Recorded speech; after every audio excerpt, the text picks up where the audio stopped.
This episode is brought to you by Accenture. When your advertising operations fall out of sync, everything else follows. Spotify and Accenture are working together to reinvent the rhythm of ad sales, using automation, analytics, and smarter workflows to simplify campaign delivery and access better data across the business. The result?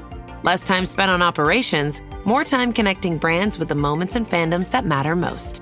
Learn more at accenture.com/Spotify. Get your tickets now for the Dog Stars. It's no surprise how fast civilization can disappear. Go! Out there, it's kill or be killed. Jacob Elordi. There are people out there. They need our help. Josh Brolin. Shoot first and inquire afterwards. Margaret Qualley. Ow! Okay, tough guy. And Guy Pearce. Arm up! The Dog Stars, directed by Ridley Scott, in theaters August 28th. Get tickets now. Rated R. Under 17, not admitted without parents.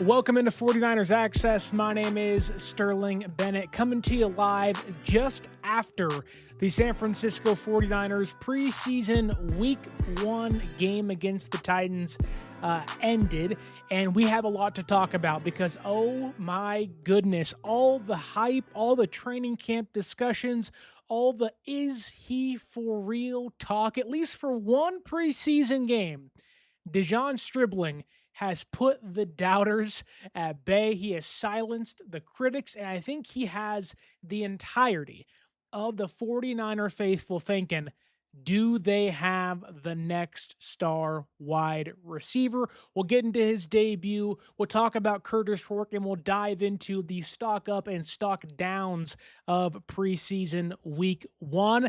But can we talk about this first? How good is it to have 49ers football back in our lives? We've kind of been blue-balled with the practices and the joint practices and the training camp, but now it's here. It's for real. Kind of. The games don't technically count, but seeing the red and gold back out there at Levi Stadium, the only time you'll see them until week 2 of the regular season, so take it in while you can. But there were so many good things that happened tonight. There was some bad. We'll have to get negative at some point in the show, but man, you have to walk away very, very happy in what you saw tonight if you are a 49er fan. And if you are Kyle Shanahan, the head coach of the San Francisco 49ers, rocking the mustache, smiling towards the end of the game, and an overall fun night at Levi Stadium. But first, don't forget to like, share, and subscribe to the show. If you are listening on the audio podcasting platforms on Friday morning, give us that 5-star review. And if you want to see your Niners play on the road, whether it's in Australia at SoFi Stadium next Thursday against the Chargers, use the promo code 49ers Access, 49 ERS ACCESS at SeatGeek.com to save yourself $20 off your first purchase. And let's dive into the game, because the highlight, the big story, is none other than De'Zhaun Stribling, who walked onto the practice field and lit it up. And today he walked onto the actual football field, the gridiron, where the stats somewhat matter, where first impressions for a lot of people come to be. And I think he passed with flying colors, because De'Zhaun Stribling finished today against the Titans defense. Number one, like their starting defense, mind you. 6 receptions on 7 targets for 67 yards, had a incredible sideline catch. He bulldozed a couple of Titans defenders over, giving us some Jawan Jennings flashbacks, rocking the 1-5 out there for the 49ers. But man, this dude looks for real. The hype looks like it is justified. And De'Zhaun Stribling, maybe if this continues, one of the first wide receivers to avoid a Shanahan's doghouse. He doesn't talk much. He is simply all business. But what did we see from him today that is making us so happy? So starting things off, I liked his usage. He was in the slot sometimes. on the boundary sometimes, playing the X, again, in the slot, being that bigger bodied player for his quarterbacks. I think the one thing that stuck out to me was the reliability of De'Zhaun Stribling. There was a handful of times in this game, most of his catches actually came with a defender draped all over him. And when you're not going to be a route runner, well, you have to be able to make contested catches, fight through contact, and bring the football in. And we talked about this during the practices. This guy has glue for hands. He has sticky fingers out there for the football, and that was on display a lot in this preseason opener. There was one play early in the first half, I believe maybe mid-first quarter, where Kurtis Rourke zipped it in there to him, defender all over his back. He brings it in, defender turns him around, looks like the ball might come out, but no, Stribling hangs on to it through the contact. Then a little later, kind of mentioning his usage here, they tried some jet sweeps. They didn't work out very well, but good to see them trying to get Stribling involved in different ways, and that may be how you see him utilized during the regular season too. Then there was a play later on in the first half where Stribling catches the ball towards the right sideline, kind of tiptoes, halts his momentum, turns back around, then bulldozes through about, two Titans defenders for a big first down. Then I think later came the massive highlight. You've seen it on social media. You've seen it on Instagram, X, whatnot. That is the just utterly impressive 32-yard reception he made on the right sideline on 3rd and 5. Massive, third down conversion.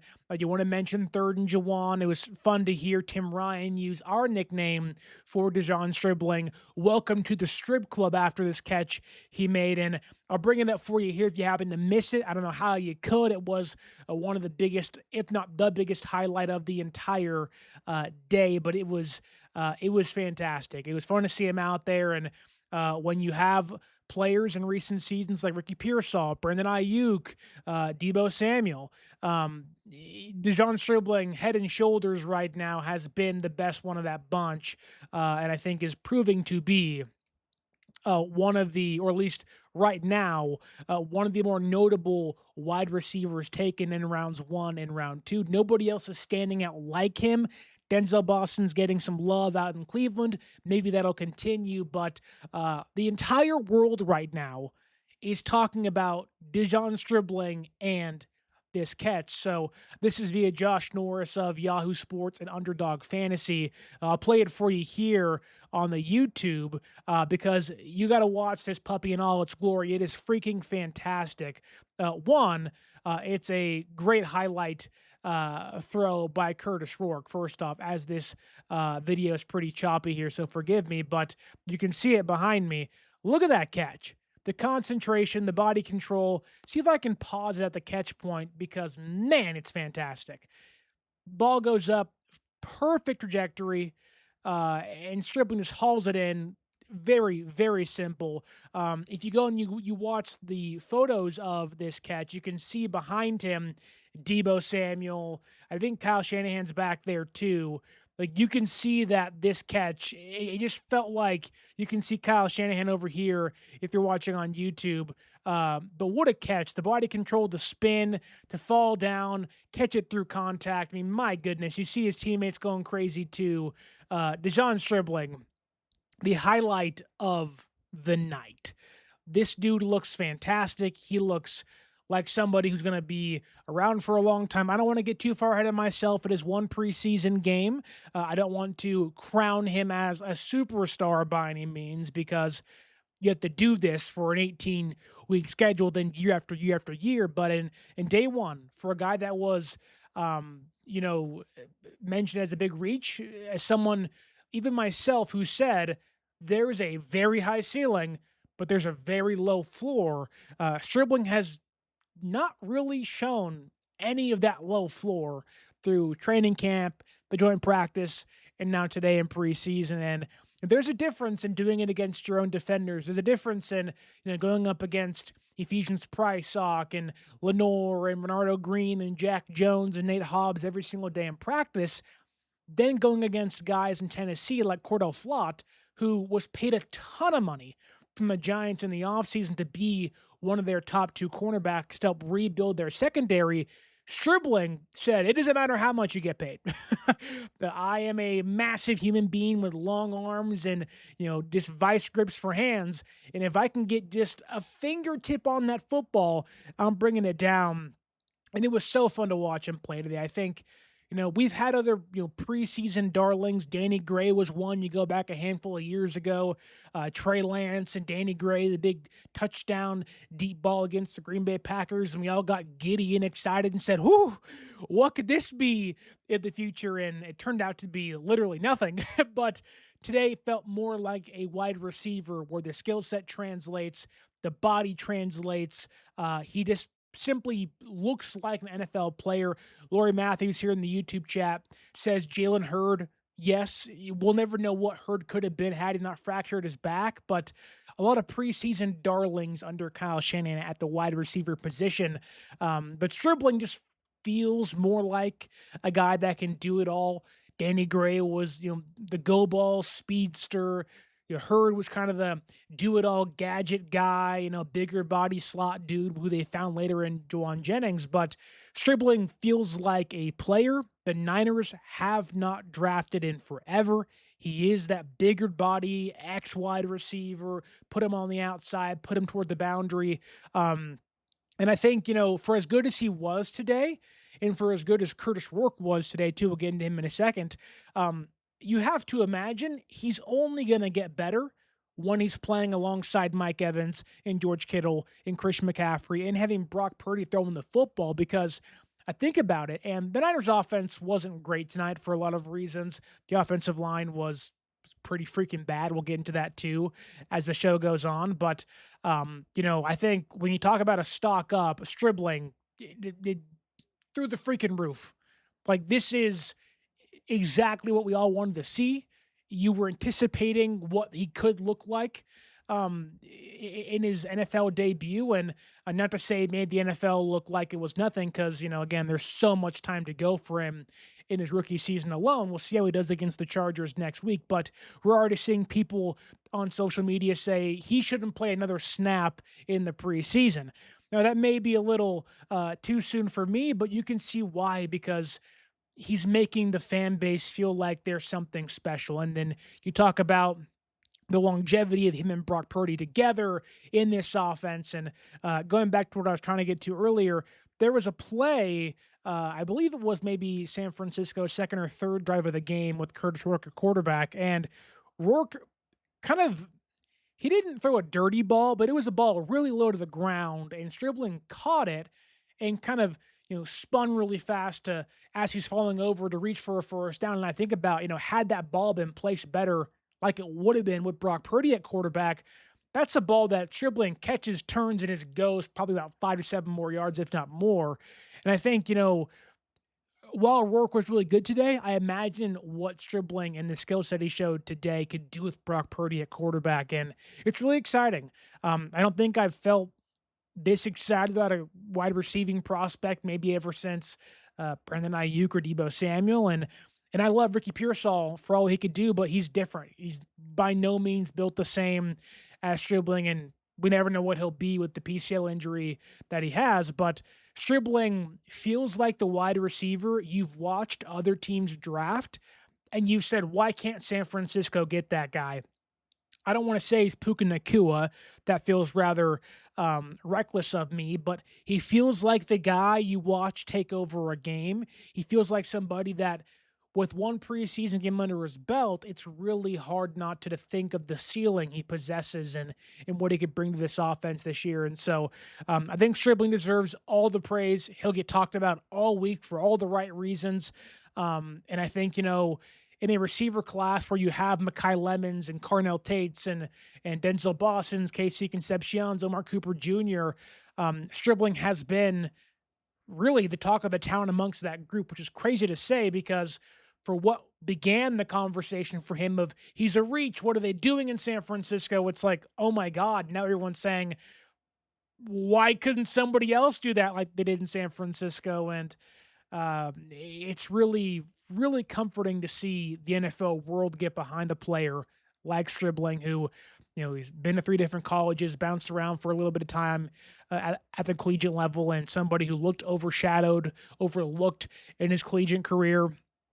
I've mentioned before, we talked to the Ole Miss radio guys out there after he was picked, and they mentioned, this dude was better after the catch than Antonio Brown and A.J. Brown, and DK Metcalf. And today you didn't see much of that, but I think as he progresses in his rookie season, you're going to see a lot more of that yak stuff. Today it felt more of like the down the field, explosive plays, but I want to see that speed on display soon, and I'm hoping once he and Brock Purdy get out there on the football field together, whether it's against the Rams week 1 or sometime in the preseason, I think Niner fans are going to continue to be shocked and surprised and really just ecstatic as to what this kid can offer to this offense, because if it all works out for him, you're talking about a 6'3", 200 plus pound, 4'3" speedster that has the body to go up and get the football and just be a dangerous weapon in an offense that can use a guy like him. After losing Ayuk and Pearsall for very different reasons, Stribling's, this dude is, it's fun. It's one preseason game, but the imagination is certainly going to places it probably shouldn't just after one game. But very, very good day after or for De'Zhaun Stribling. We have some comments here in the YouTube chat. Handy Randy says, bang, bang, Niner gang, baby. Right back at you, Handy Randy. Or Randy, excuse me. Then Yolanda says, bang, bang. You're right. Felt good to see some Niners back on the football field. Lori Matthews says, how nice would it be to not have to hear people bitch about the Niners' first draft pick in his first year? Yeah, we live in a time where complaining and negativity sells, and it's much more common than positivity. And, it certainly has its place. We'll get negative in today's show as well, so it's not going to be all sunshine and rainbows. But in De'Zhaun Stribling's case, I can't say one negative thing. This dude, I think, can benefit more from better quarterback play, and even the quarterback today that he was playing with had a really nice debut as well. So De'Zhaun Stribling, stock is completely up. If you are the Dow Jones, you are shooting out of the ceiling, and we're all sitting here partying, being like, oh my God, I can't wait to sell as this thing is rising out of the roof. So Kyle Chipto adds here in the YouTube chat, he had one Jawan Jennings type play, just stepped out of bounds because of a poor throw. You're right. I think the refs actually missed him stepping out of bounds, which it's preseason for everybody, so we can forgive that. It benefited San Francisco in a nice way today, but I don't know if it's just him rocking the 1.5 and him being a bigger body dude and having some fun highlight catches, but that I think was one of the best debuts of a Niner wide receiver we've had in a very long time. Better than Debo, better than Ayuk, better than I think everybody else we've seen in San Francisco, maybe besides Jalen Hurd against the Dallas Cowboys back in 2019. But it's been 6 years since then, so maybe you can go back further too. But I cannot think of a Niner offensive player that was drafted that the fan base has been this excited about in a very, very long time. That said, it was not all De'Zhaun Stribling today, although it does feel really good to have a receiver that can go down the field, stretch the field, make a defense really worried. Perfect segue into Ross Lewis's comment here in the chat. Stribling and Evans are going to be big problems for the defensive backs. You're right. Those two guys can get downfield, make and stretch the defense, keep them honest, and open up things underneath for sure for Christian McCaffrey and George Kittle.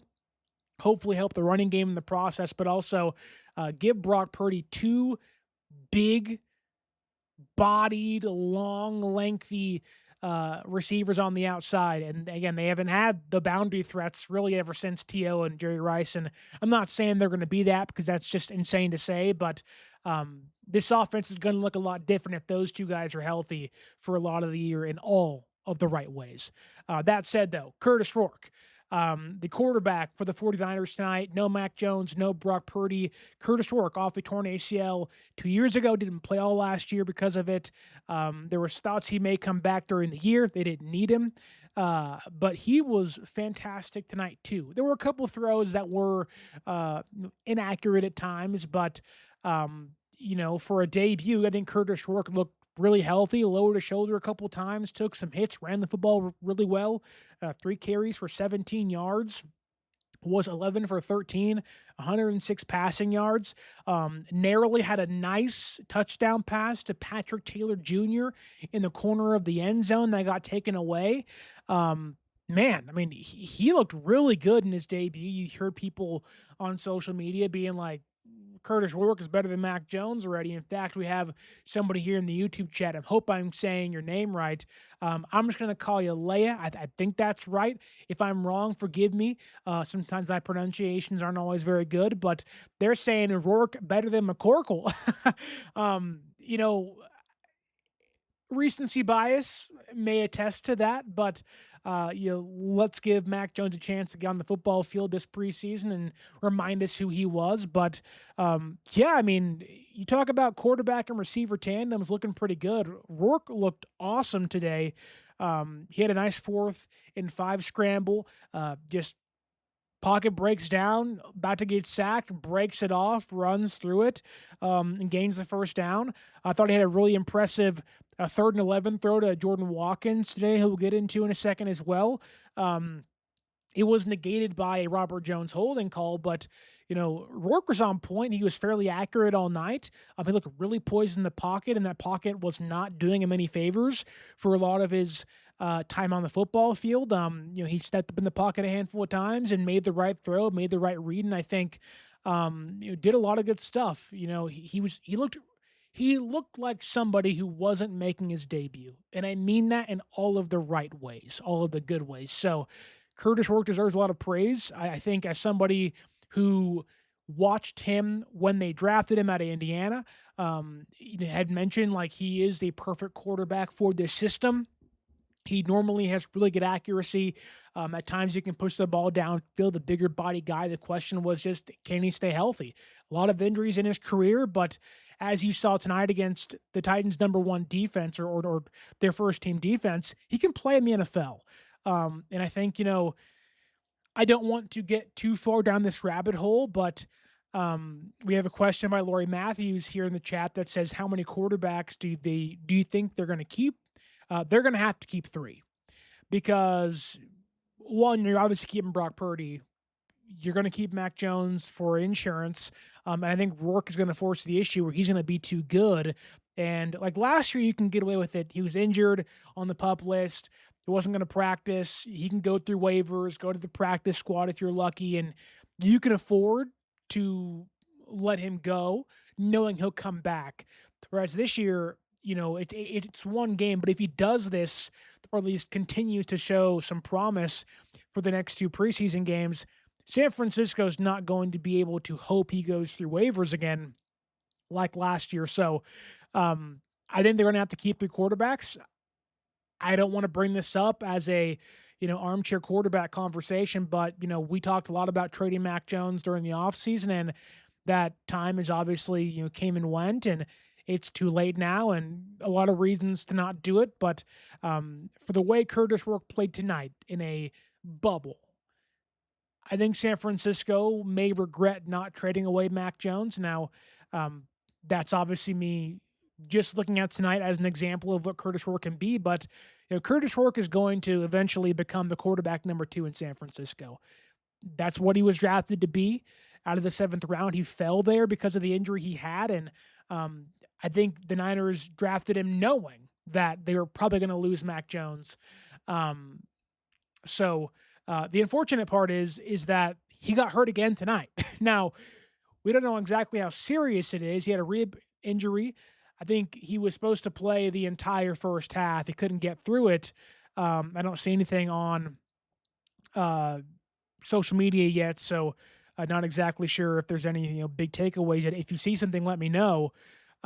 We do have some news, though. It looks like Nate Hobbs, the cornerback who didn't practice tonight, I believe, or didn't play tonight. He had a groin injury and practiced against the Titans, and he'll miss a few weeks. So not good news there for Nate Hobbs, but doesn't sound, Kyle Shanahan says that Kurtis Rourke did not break his ribs, but was struggling to draw breath.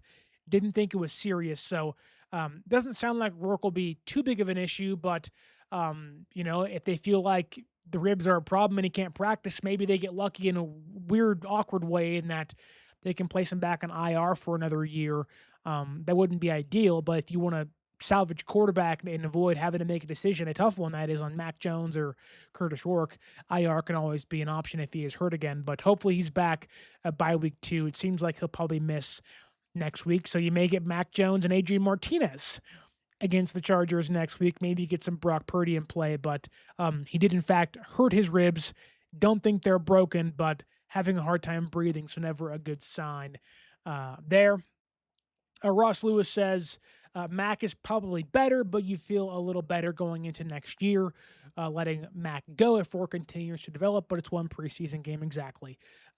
It's one preseason game. Rourke's already hurt again, so hopefully it's not too long, because from what he showed tonight, a very, very good player is definitely in there somewhere. But moving along on our next stock up, if that wasn't an indication, Stribling and Rourke get our 2 big stock ups on the day, but by far not the only ones we'll get to, because some big other stock ups. Jordan Watkins tonight, for a guy who was like slipping down the depth chart and was losing his footing and was having a really rough stretch of practices, kind of finding his place in the offense, not being aggressive at the catch point, and just kind of falling to the wayside, a guy that you can look at and say, he might not make the roster.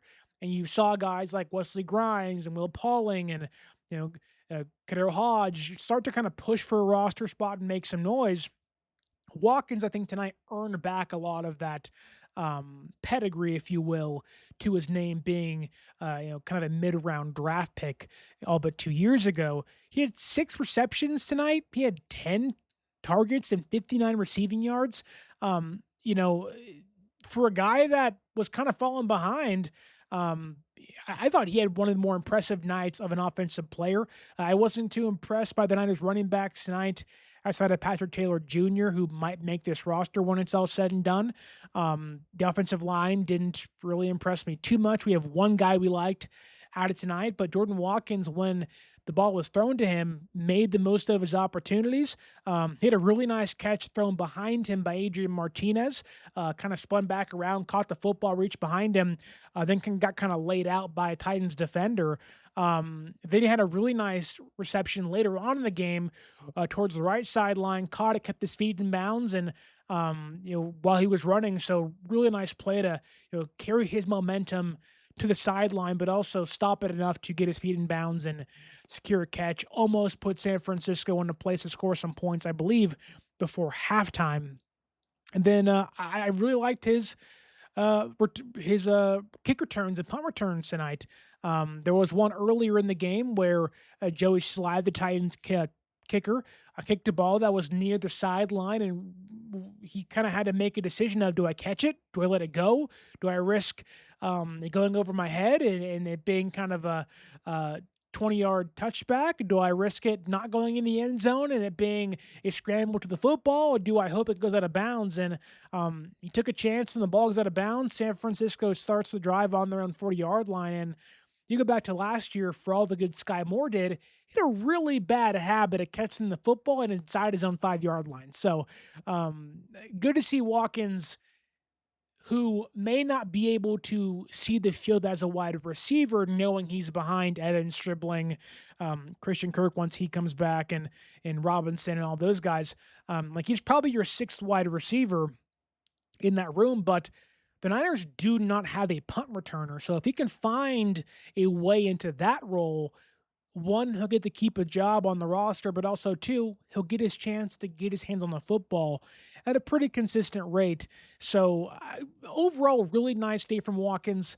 And I'm hoping this is a continuing trend for him of, practice wasn't great, but come game time, that's when I'll rev things up and hopefully carry the momentum he had tonight into next week against the Chargers in joint practices and in the game next Thursday. The next stock up, we're going to the defense for this one. How about good old Boomer Sooner boy Grayson Halton out there? We told you he was electric. We told you this dude can move. This episode is brought to you by Accenture. When your advertising operations fall out of sync, everything else follows. Spotify and Accenture are working together to reinvent the rhythm of ad sales, using automation, analytics, and smarter workflows to simplify campaign delivery and access better data across the business. The result? Less time spent on operations, more time connecting brands with the moments and fandoms that matter most. Learn more at accenture.com/Spotify. This dude has got the stuff. And it seemed like he got hurt during training camp, and there wasn't much discussion about him. But as the days went on, he got back healthy. You started hearing the name Grayson Halton more and more, and he looked freaking phenomenal tonight on the defensive line. And there wasn't a lot to say about this Niners rookie class on the defensive line. I don't think Alfred Collins had a great night. I don't think Height had a great night either. But Grayson Halton, that dude flashed in a lot of ways tonight against that Titans first string offense. He had a nice run stuff early in the game with the help of Bryson Eason, a UDFA defensive tackle playing next to him. He had a almost would-be sack working with Romello Height that was negated by Jacob Robinson holding call. And then later he forced Cam Ward up into the pocket and into a PBU near interception by Aston Davis. And he beat Peter Skoronski, who I think is one of the highest paid left guards in football, a guy who is well respected, a guy who has earned the money he's received, and somebody the Titans would expect to beat a rookie defensive tackle more often than not. Grayson Halton beat him 3 times in a row on the exact same drive and effectively ended that drive for the Titans offense. So Grayson Halton, I think, was awesome tonight. There was more plays to get into, but that was kind of a excellent 3-play chunk of, you stuff a run, you get a would-be sack, and then bang, you almost get another sack, forcing Ward into a bad throw, a near interception. So Grayson Halton, 2 thumbs up, brother. I think he was clearly the standout on defense amongst a really shaky Niners defensive line. And I was shocked, even the run defense he had, because he's not a run defender really, but he was moving guys around and making some plays too. So Grayson Halton, a very clear stock up tonight for me. The next guy too, I'm going to butcher his name, so I apologize to him and you out there in your ears listening to this. Ogbo Okoronkwo. The Niners tonight really couldn't generate a pass rush off the edge. That's been a problem in practices, whether it's against Tennessee or against their own offensive line, not named Trent Williams and not named Colton McKivitz. And that continued tonight as well. But Ogbo Okoronkwo, he had a nice sack on 3rd down, forced a punt. James Thompson Jr. freed him up. He did a little twist, got around him, and got to the quarterback and ended another Titans drive. It just, the Niners are going to have speed off the edge this year. They're going to hopefully have Nick Bosa. We have an update on him later on in the show, by the way, too, via Cam Inman. But they're going to have to find some speed. They're going to have to find a way to get to the quarterback. And you like what they have on paper. Bosa, Michael, once he comes back, hopefully healthy. You like, Osa Digizua, and there are clear upgrades in place, and there's clear starters, and there's a very, very clear picture in place. So this is our plan. This is what we're going to do. And this is who we're going to rely on to do it for us. And, but I think San Francisco really needs to find some depth behind those guys, because Bosa has a lot of injuries on his record now. Michael, same thing with a torn ACL and the ankle injury 2 years ago. And, for all the hype that I would give a player like Romello Height, he's still a rookie. And Height would get one of our stock downs tonight because he was getting pushed around, couldn't get a pass rush. He had no strength to his game, and his power's not his strength. And so when he's out there playing on base downs and setting an edge, and that's not really his game. But I think Ogbo, he's somebody who can give you fresh legs, I think, kind of as your sixth edge rusher, be a nice rotational piece for you. And, if height struggles, he can be kind of that smaller speed rusher off the end to give you something that height could as well. So, really impressed by him, signed during the middle of training camp, and kind of wasn't thinking too much of it. But, in this game, by itself, got one of the few sacks of an edge rusher by San Francisco's defense. So when that happens, you got to give it praise. And then we have to continue on the defensive line because Sebastian Valdez, man, the Niners had a lot of nice young defensive tackles shine tonight. The run defense wasn't great by any means. They were getting pushed around, shoved around, and the Titans had too many lanes to run through with ease. And that can't be ignored. I think it's a big reason why I'm going to give Alfred Collins also a stock down tonight too. He just wasn't very good. I'm not sure if that's, his legs not being under him just yet after the injury to his shoulder last year and the surgery he had in the offseason. I'm not sure if that's just kind of a one bad game blip. He's in year 2. It's bound to happen at times. But San Francisco's run defense really struggled tonight. Alfred Collins wasn't great, but as a pass rushing defensive line, I was really impressed by what Sebastian Valdez and James Thompson Jr. gave this defense. Those two guys both being UDFAs the past couple years. If you listened and watched our UDFA breakdown this past offseason, you would know about how much I liked James Thompson Jr., and he created a lot of chaos tonight for this Niners defensive line as a pass rusher, eating up double teams, freeing up edge rushers, and allowing other people to make plays on the football. Whereas Sebastian Valdez was the one creating his own havoc and creating his own plays. So, San Francisco certainly, I think, is really deep at defensive line. I told Larry Krueger this a couple weeks ago, defensive tackle, defensive line on the interior may be the deepest part of this roster, or at least on the defense, because they got about 5 to 7 dudes that I think could earn a spot on any roster in football. And they're going to have a hard time passing one or two of these guys past waivers.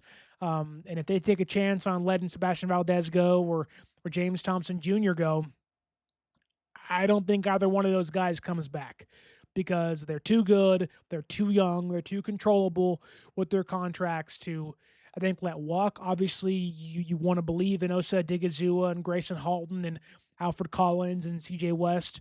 But if you want to keep 5 of these guys, it's going to be a really hard time letting 2 of these guys go because a lot of these dudes flashed tonight, and mainly Thompson Jr. and Sebastian Valdez, which Thompson Jr., again, freed up Okoronkwo for his sack, but also later freed up Larry Worth Jr. for his sack, blitzing off the edge too. So big ups for the stocks of Sebastian Valdez and James Thompson. I see your question, Rhode Island Niner. I'll get to it in a second pertaining to the offensive line. I do want to continue, though, on the defense for 2 more players. I want to give Ephesians Prysock some love tonight. Had a really nice PBU on Carnell Tate at the goal line, stopped the touchdown. It didn't end a Titans red zone drive, but certainly stalled it for a hot minute, right? And for Ephesians Prysock, who's a bigger-bodied, lengthy cornerback to go against Carnell Tate, this year's 4th overall pick, that is a tough ask for a cornerback, but he faced the adversity with ease and got a PBU, had great body control, didn't blink, and held Carnell Tate, not Prysock by himself, but Carnell Tate had 0 catches for 0 yards. And that can even go back into the De'Zhaun Stribling conversation of, having, 6 receptions for 67 yards, right? Titans fans tonight, I'm sure, aren't too pleased by their offense. I'm sure they were hoping for a big explosive outing from the 4th overall draft pick, and that wasn't the case at all. I think that the Niners defense, mainly their secondary, did shut down Cam Ward, last year's number 1 overall draft pick, a lot. So you can make of that what you will, and I don't know how much you believe in Cam Ward. I think a lot of people around the NFL do. He's a good prospect that has a lot of talent, and it was enough to make Robert Saleh leave San Francisco in a cushy job, paying him a lot of money to go out there and coach him. So make of that what you will too. But Ephesians Prysock, big PBU on Carnell Tate tonight, and stopping what could have been a touchdown pass to the 4th overall draft pick this past year. And then Jaden Duggar. I think a lot of people walked away tonight thinking about De'Zhaun Stribling, Grayson Halden, Kurtis Rourke, and Jaden Duggar. That's kind of the quartet of people that I think walk away or gain the most momentum after tonight's outing. Jaden Duggar looked fantastic, and I'll be the first one to admit, I was and still am to a certain degree bullish on what he'll do in year one. But he got the start tonight. Obviously, he's not going to start with Fred Warner back in place at Mike, but he was the starting Mike linebacker wearing the green dot for his very first NFL debut preseason game.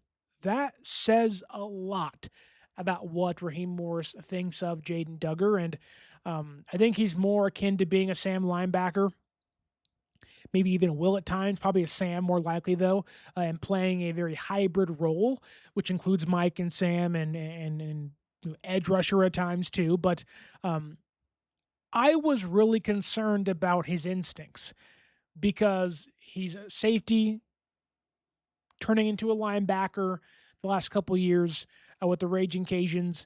And there just seemed to be a lack of trigger.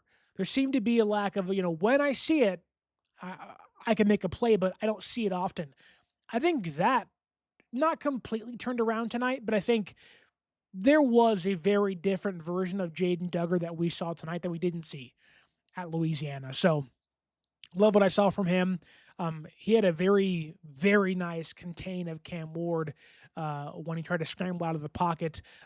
He wasn't playing spy, but he was, in charge of essentially containing the quarterback via scramble. And he didn't blink, brought him down, chased him down with ease, and stopped the play.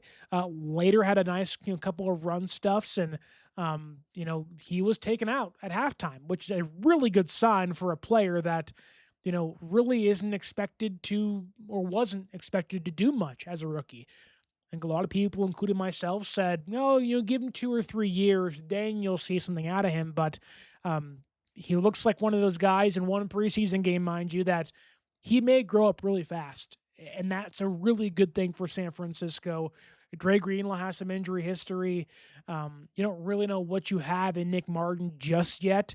He had a very mixed day, in my opinion, but very excellent. I sound like Bill and Ted there. Excellent. Very, very good debut from Jaden Duggar, somebody who I think has been a pleasant surprise so far, for me especially. But Rhode Island Niner, you asked in the chat, what's up, Sterling? Hope all is well with you. We're doing what we can. And then you also ask, has any offensive lineman stood out to you? Tonight, not many. I think the Niners offensive line put together an overall pretty crappy performance. And that's as a unit. I'm not targeting somebody in particular just yet. I will very soon. But I think Carver Willis today, after missing some time during training camp, after, struggling early in training camp, I think of that trio of players, Connor Colby, Robert Jones, vying for the starting left guard job, I think he played the best. Now, he wasn't playing against starters, so, that needs to be taken into account. He wasn't playing Jeffrey Simmons, right? But I think from a technique standpoint, from a consistency standpoint, the Niners left and right guards tonight when they started the game, Robert Jones, Connor Colby, they were darn near a turnstile. They were getting bullied back and forth. They weren't having a great night. Even San Francisco's tackles, Brandon Parker had a really bad night tonight too, including a very pivotal false start on a 4th and inches early in the game. and that guy doesn't belong on this roster. I'll go that far already, but I thought Willis impressed me enough to make him, as of right now, through one preseason game, which is nothing, um, probably the leader in the clubhouse for that left guard job. Now, you can't just take one game and put a stamp on it, but with that being the only in-game action we've seen, and we've heard all training camp of how much Colby and Jones have struggled. You've seen Colby get demoted from starting left guard to now right guard to, him playing tonight wasn't good again. He is free falling big time. Whereas I think Willis has a chance to capitalize on that and really steal a job. I'm somebody who believed in him coming out of Washington, and I thought he'd win that job to begin the year. And I think, right now, at least after one preseason game, that doesn't look like that's out of the question. It definitely seems like that job's up for grabs. And if he continues to play like he did tonight, I think he might win it. He had a really nice block freeing up Sincere McCormick, springing him for a big run in the second half. So there wasn't too much to like from the offensive line. Much more negative than positive, which we'll get into in a hot second as well. But I want to answer Lori Matthews' question here in the YouTube chat too, because she asks, if the Niners have too many defensive tackles, do any of them have any versatility that you could see them being used at edge? Well, the one good thing is that the Niners are going to run some five-man fronts this year with Raheem Morris, so you may see the inclusion of more defensive tackles. You may see three of them playing at the same time with a nose tackle, probably Alfred Collins alongside Osa Odigizua, and Grayson Halton seems like kind of the given, or Michael Williams in certain plays once he's healthy. But James Thompson doesn't really have that versatility. Bryson Eason isn't that guy. Sebastian Valdez, I think, is the one guy because he does have that pass rushing prototype build and skill set that maybe he can fit in there somewhere. But those guys are too big, I think, to be playing off the edge. But I like where your head's at, Lori. I like where your head's at. Finding ways to get good players on the football field. That should be every coach's plan. That should be their prerogative. Bobby Brown style. How can I get the best football players on the field at all times? The final positive or stock up of today's show. How about the punter? How about some punts? Kurtis Rourke. We don't often talk about punters here on the show. Thomas Morstead got some love a lot last year because of the placement, and he actually had a pretty good season last year for San Francisco, but the leg was waning in his older age. But I thought Kurtis Rourke was almost perfect tonight. His first punt was fantastic. Hang time was through the freaking roof, got the Titans inside their own 10-yard line. The next one, the exact same thing. I have in my notes, hang time. And he also pinned Tennessee back in their own 10-yard line. Then his third punt. I don't know if it's him being a left-footed punter, the spin on the football, but that guy muffed the third punt he had. So a very nice three-punt display of what Kurtis Rourke can bring to special teams for this roster. And I think, it's hard to hype up punters, but Kurtis Rourke, keep punting away, brother, because very good day from you in your Niner debut if you want to believe in how much punting can change the game. But we have some injury updates for you, some pretty good ones overall. There is one bad one involved in this, but if you're watching the KPIX broadcast of the show, I was watching the Canadian broadcast via the illegal stream I was watching, but it was also the KPIX broadcast too. So Tim Ryan mentioned on the broadcast tonight that Kalon Black, that he believes we're not going to see him for a while because of a groin injury. So bad news there for the rookie out of Indiana. Now, what does a while mean? I don't know, but the hope is that he'll be back before the preseason finale, because usually if you don't play in the preseason, probably not going to play in the regular season. And the last thing you want is a lost year from a guy that probably is going to be or should be San Francisco's RB2 behind Christian McCaffrey. The next injury news is that of Ricky Pearsall, who underwent successful PCL surgery today and faces a 9 to 12-month recovery. I'm not going to get into the nitty-gritty about this, but just want to wish Ricky the best of health and a speedy recovery in what will be a very grueling and long process to get back on the football field, but hope he's in good spirits. Hopefully he watched tonight's game and said, De'Zhaun Stribling, don't take my job, and I can't wait to play with you in 2027. Then finally, some really good news on the Nick Bosa front, because soreness and tendinitis has us shaken in our chonies. Kim Inman reports that he talked to Nick Bosa tonight. They were at the food table with catering. But he said he was in good spirits, and more importantly here, was not wearing any sleeve or brace on his knee. So good news there. Doesn't seem like San Francisco's too worried about it. Nick isn't wearing anything protective over the knee. So you can make of that what you will, but I'm going to think in the positive that Nick Bosa's tendinitis and soreness, as Kyle Shanahan said himself, is nothing to worry about. And now let's get negative. Because for all the good that happened tonight, there was also some really, really bad. And a lot of that stemmed from Adrian Martinez, who I think tonight, if you hadn't already lost the fight for quarterback number 3, Adrian Martinez was god-awful tonight. And you can't expect much from a guy fighting for quarterback 3 or 4, and maybe Kurtis Rourke's injury changes this, but not a good night. We watched Adrian Martinez snap the football, run to his right.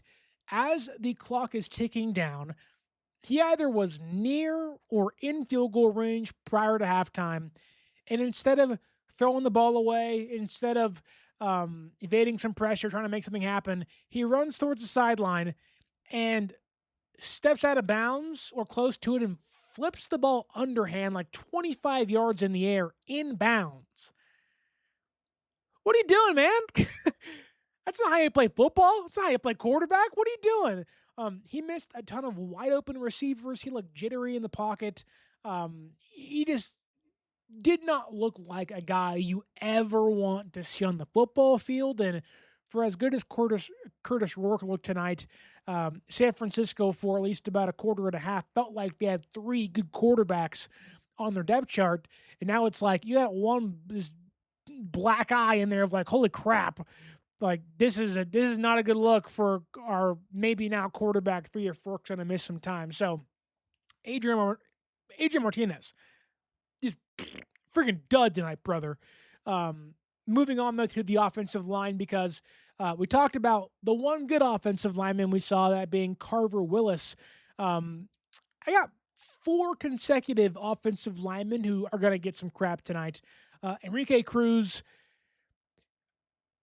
didn't like the pick at the time. He didn't play good tonight. He shouldn't be a tackle. He's still there. I don't know why they're doing this with him. It doesn't make sense. He is a guard, if anything. He needs a lot of time, so I wasn't expecting much, but he was playing against the 3s. He was playing against the 4s. And this dude was getting turned around, spun around, twisted around, shaking that wooden leg all around. Like, this dude just, I don't get it. I don't see it. Maybe this is his welcome to the NFL game, but just was not impressed whatsoever. Also, Drake Nugent fighting for the backup center job with Brett Toth. Couple of bad snaps tonight, man. You can't do that if you are the center. That is like one of the easiest ways to get you benched. And Drake Nugent, I think, is somebody who I think a lot of us believed could be something if he had a couple years under his belt. He's got a couple years under his belt. It was 3rd and 3. He botched a snap, fumbled, the ball went back like 15 yards. Did it again later. I think he snapped the ball too soon to Adrian Martinez, who caught it but juggled it and got the ball out quickly and kind of saved Drake Nugent's mistake. But Not sure if the second one was just miscommunication, but not a great night for Nugent either. Then Brandon Parker. This Niners team has two of the better tackles in football, Trent and McKivitz. And behind them is Austin Pleasance and Brandon Parker and Enrique Cruz Jr. and Vidarian Lowe, who didn't play tonight. So maybe once he comes back, this will change some things in a lot of departments, including Parker and Enrique Cruz. But Brandon Parker is not an NFL caliber tackle. He hasn't been ever. He wasn't last year. He's not this year. Too many mistakes, too many blown protections, and that continued tonight. Then finally, Connor Colby. I really want to get behind Connor Colby. I would love for him to become a starting caliber player. He's in year two, beginning of year two, so a lot can change. Players, like him, 7th round draft pick, they can grow at different rates, and they clearly wanted to reward him for all the work he did in the offseason. And I get that. You want to give your young players confidence and reward them for all the good work they do, and I get it, right? But he is so clearly not, at this point in time, a starting caliber guard in the NFL. I get it. You're playing against some of the better interior defensive tackles in football in Tennessee. But I don't get it. I don't see it. He got blown up on 4th down tonight, forced Kurtis Rourke to run and scramble for a first down to evade getting sacked. And I think the big thing was San Francisco couldn't muster a running game. Well, a lot of that stems from San Francisco's interior offensive line not being able to push the pile, to push that Titans front seven back at all. And Connor Colby is a large part of that. Robert Jones was too, and others as well. But no, not right now. The Niners, I think, are going to be down to a 2-man race by preseason week 3. It'll be Robert Jones and Carver Willis. And I think Connor Colby will do what he's been doing the past week and a half, and that is tumbling down the depth chart, not getting cut by any means. I don't think he's that bad, but he's a backup, and he's somebody who needs more time to get his body right, I think, to improve his technique, and especially in pass pro. That's not a strength. It never has been, even at Iowa, and that continues tonight in 2026.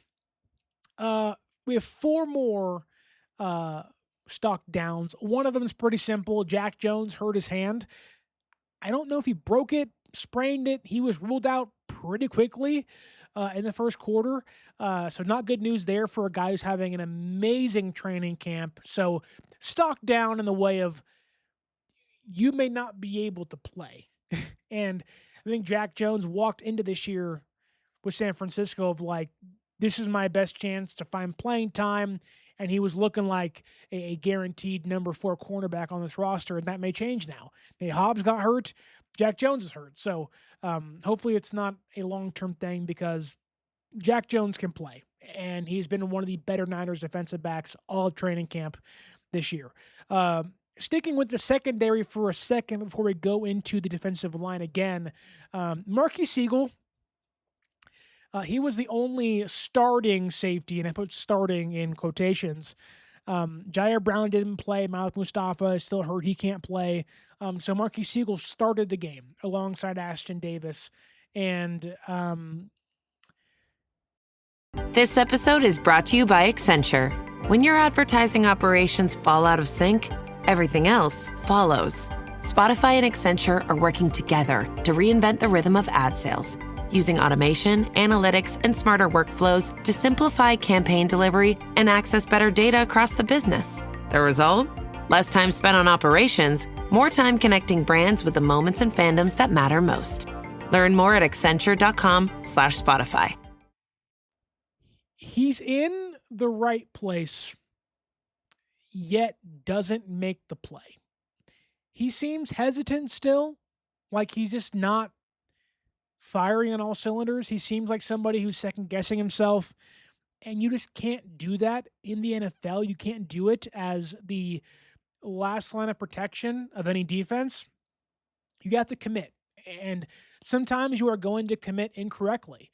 And you're going to fire your hips and fire downhill and you're going to whiff.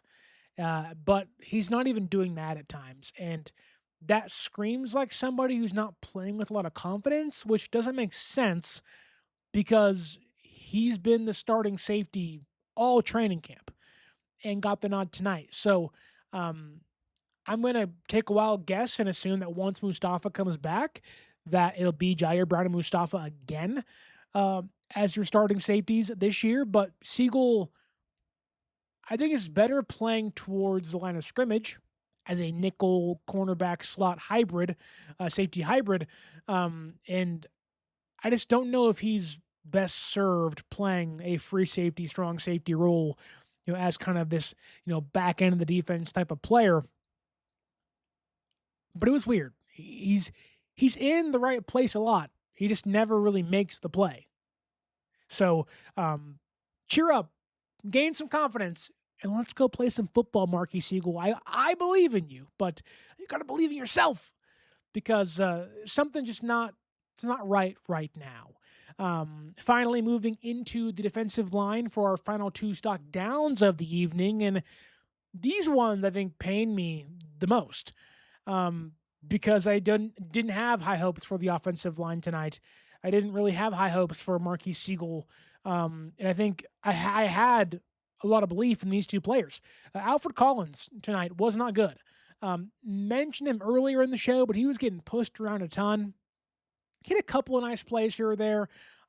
He took a few double teams a few times, but just not a great night from him at all. He isn't the pass rusher, so I wasn't expecting much there, but the run defense is supposed to be his game, and San Francisco's run defense looked as bad as it did last year. Now, almost no starters played. Fred, Dre, Bosa, Michael, Osa, there was a clear deficiency. They're playing another team's ones, and they're playing their 2s and 3s and 4s, right? So that is to be kind of, or should be mentioned, but Alfred Collins is supposed to be a starting caliber defensive tackle for this Niners defense right now. And I know he's young. You got to give him time. Maybe he's still getting his feet under him, like I already said earlier in the show, but wasn't his best outing by any means.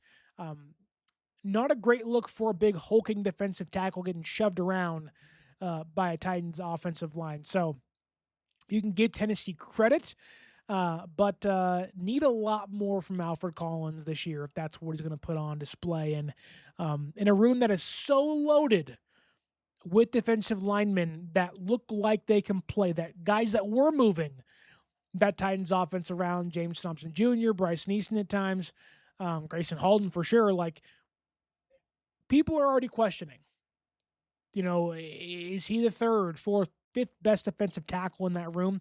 Not going to go that far. He's young. He has all the talent in the world. He's played at Texas. He proved to be a good player there. I think there's a good player in Alfred Collins somewhere. But it's about ironing out the inconsistencies, and a very inconsistent night at best from last year's second-round draft pick. And then there's this year's third-round draft pick. Fourth round, whatever it was, not important. Romello Height. First play of the game for him, defensive hands to the face. A lot of penalties during training camp that carried over into tonight, at least for the first play of the game.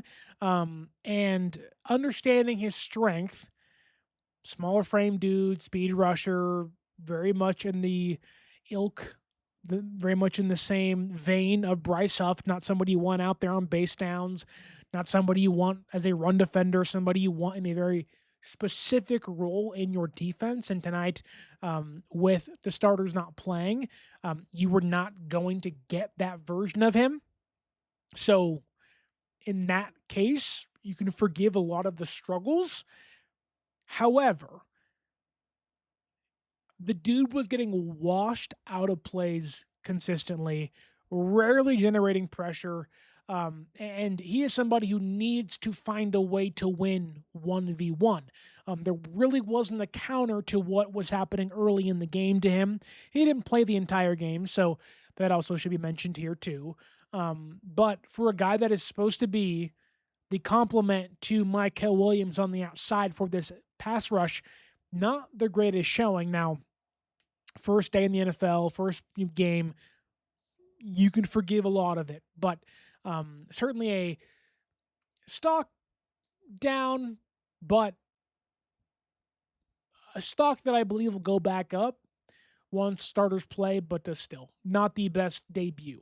When Stribling debuts great, when Halton debuts great, when Rourke debuts great, you're like, oh, I can't wait to watch Hyatt play, and he'll be the next popping Niners debuting defender, and it was like, oh God, like that's not good. But thankfully no one else got hurt. It just Jack Jones and Rourke. I think that was it. And Hyatt has dealt with the injuries, so it's not like he won't have a chance to bounce back very, very soon, unlike other people like Rourke, who had a good day and maybe can't build upon it, and Jack Jones, who his day really never got started. So hopefully Hyatt can stay out there and change the momentum, because I think we'll see what the Chargers do in week 2, but you may get Rashawn Slater as their starting tackle. So another challenge awaits for him in the next week or so. Then I want to end on 2 mixed reviews. Nick Martin had some flashy plays early. He shot in a hole and stuffed the Titans running back. Brain short-circuited there. He shot in the hole and he stopped the Titans running back to force a 3rd and short. We all said, that's Nick Martin, firing downhill, making some plays. That's the instincts. That's the IQ you want to see from a guy who's healthy again. Finally, like, here we go. Awesome. And then you saw a guy that really struggled in pass coverage. You saw a guy that, for a 3rd-round draft pick 1 year ago, you don't really want him playing the entire game. And he was playing well into the 4th quarter alongside UDFAs and 7th-round draft picks. And maybe that's because, some health of other guys and you're not wanting to, expose too many players and have Jaden Duggar out there for the whole 60 and no Fred, no Dre. So maybe there's some contextual reasons behind that, but he also wasn't playing well next to the UDFAs and everything. So need a lot more consistency from him. Early in the game, he was fired up, making some plays, but as the game went on and he played against worse competition, it was almost like he kind of got into a lull and was like I don't want to say being lazy, that's too harsh, but it was almost like his play dropped off when the play of the opponent did too. And that's never what you want to see from a young player. And the fact is, he's out there playing in, garbage time essentially, in a preseason game. It's also not a good sign for a player's stock. So hence stock down. I'm of the belief that at some point San Francisco will trade a linebacker. And I believe that player will be Tatum Bethune. Him playing well tonight, I think, helps that. But Nick Martin also wasn't a Raheem Morris draft pick. So you never know what is happening in that room. I'm not going to go out there and say it's going to happen, but just interesting development, at least to watch going forward. Then finally, Jacob Robinson. I'm a big Jacob Robinson fan out of BYU. Love what he can bring to a roster. I told you last week, I think I'd love to see him be a safety for this team. Very mixed day from him. He normally plays outside cornerback. For whatever reason, they moved him to nickel tonight. I think that was because Nate Hobbs got hurt, and they were planning on him being the nickel for tonight's game, with Upton Stout not playing. So when somebody goes down, somebody has to move over. And Robinson, I think, did admirably. He forced a fumble tonight. He popped the crap out of one of the Titans running backs and knocked the ball loose. Tennessee recovered it, but still, he's very fast. He can be a blitzer. I think he's a useful weapon to that Niners secondary, and I really don't want to see him get cut from the room. but it's a pretty loaded room unless Jack Jones is hurt and Nate Hobbs are out. Then it becomes pretty thin in regards to depth. But he also got beat a handful of times, right? He got called for holding on Grayson Halton's sack. And then Wanda Robinson, his speed, I think, was a little too tough for him to combat because on second and 26, he got beat on a slant for 11 yards, which is not exactly what you want. Yeah, does it make it still, like 3rd and 15 or whatnot? Yeah, but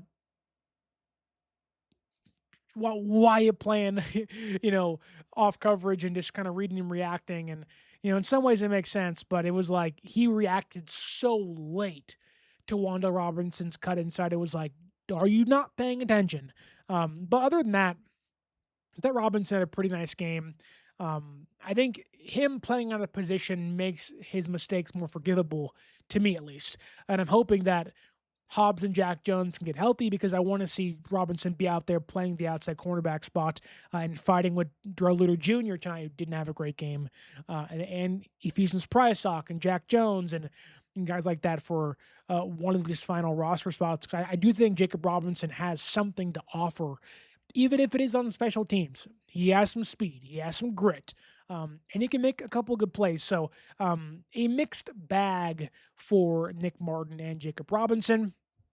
The stock down was Jack Jones due to injury, Marquise Siegel, Romello Height, Alfred Collins, Enrique Cruz, Drake Nugent, Brandon Parker, Connor Colby, essentially San Francisco's entire offensive line not named Carver Willis, and Adrian Martinez, who was just utter dog crap tonight. But the stock up to end positively. Corliss Waitman out there punting the ball like he's an all-pro. Carver Willis, Ephesians Preseason, Jaden Duggar was a second-team Mike linebacker tonight, getting the start wearing the green dot. Sebastian Valdez, Ogbo Okoronkwo with a crazy last name, making everyone's life, including myself, hard to pronounce every day as fast as I possibly can. Grayson Halton, Jordan Watkins, and Kurtis Rourke, and finally, the man of the hour, the man of the night, De'Zhaun Stribling, blowing us out of the water and making us feel really, really good. That's it, though. That is week 1 of the NFL preseason in the books. Week 1 for the San Francisco 49ers in the book. They will have joint practices next Tuesday against the Los Angeles Chargers and play them in about a week next Thursday in week 2 of the preseason. Thank you guys so much for watching and listening. If you want to follow us on social media, you can at 49ers.access is the Instagram. 49ers_access is the X or Twitter, and use that promo code 49ERSAccess, 49 ERSACCESS at SeatGeek.com to save yourself $20 off your first purchase. With that said, week 1 of the preseason, mark it off your calendars. It's done. It's over with. And now we're on to week number 2 and the continuation of the Niners training camp practices. Stay tuned for more content coming your way, hopefully every single day, if not every single day, most of the days going forward, and especially next Thursday after preseason week 2 against the Chargers. With that in mind, have a great rest of your week. Niners fall to the Titans in week 1 of the preseason, but it doesn't matter what happens. The score is irrelevant, but the production certainly is. My name is Sterling Bennett. This has been Stock Up, Stock Down of preseason week 1. Enjoy your Friday. Enjoy your weekend. Watch plenty of football. Be safe. And as always, my name is Sterling Bennett, and stay faithful.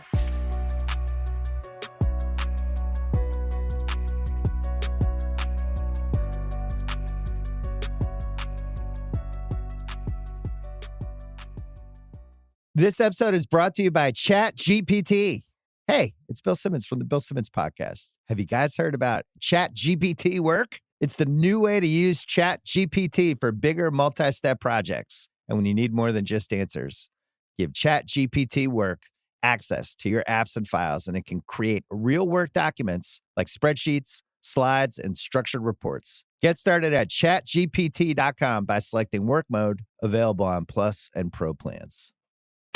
NFL football season is here, which means when you switch to Verizon, it feels like touchdown. Because you get NFL Sunday Ticket from YouTube on us when you buy an eligible 5G phone on select unlimited plans, which means you can watch every out-of-market game every Sunday afternoon. And it's all on us. Now that's the Verizon way to kick off the NFL football season right. Switch and get NFL Sunday Ticket from YouTube on us, only with Verizon.